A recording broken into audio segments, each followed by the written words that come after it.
ಅಮ್ಮ ಅಮ್ಮ ಬಾರೆ ಕಕ್ಕೋಕ್ ಹೋಗಿದ್ದೀನಿ. ತಿಕ್ಕ ತೊಳೆ ಬಾರೆ ಅಮ್ಮ. ಅಯ್ಯೋ ನನಗಂತೂ ಸಾಕಾಗೈತೆ ಇವೆರಡು ಮಕ್ಳು ನೋಡ್ಕೊಂಡು. ಒಂದು ತಿಕ್ಕ ತೊಳೆದು ತೊಳೆದು ತೊಳೆದು ನನ್ನ ಕೈ ಗೆರೆಗಳೆಲ್ಲ ಮಾಸು ಹೋಗ್ಬಿಟ್ವಲ್ಲಪ್ಪ ದೇವ್ರೇ. ಇರು ಬಂದೆ. ಅಯ್ಯೋ ಈ ಹುಡುಗಿ ನೋಡ್ಕೊಳ್ಳೋ ಹೋದ್ರೆ ಆ ಹುಡುಗ ಯಾಕೋ ಕೈ ಅಂತ ಐತಲ್ಲಪ್ಪ, ಯಾಕೆ ಅಂತ ಕೇಳ ನೀವು. ಹಾಕು ಬಂಗಾರ ಅಳೋದು ನೀನು.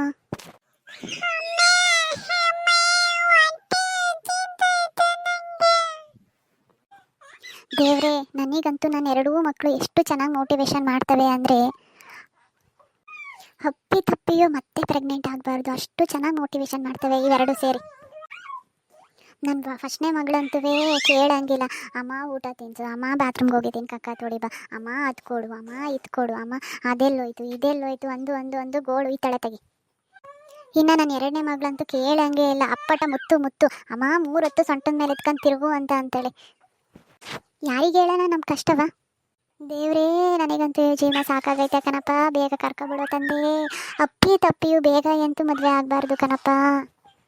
ಮದುವೆ ಆದ್ರೂ ಬೇಗ ಎಂತೂ ಮಕ್ಕಳು ಮಾಡ್ಕೋಬಾರ್ದು ಕಣಪ್ಪ ತಂದೆ.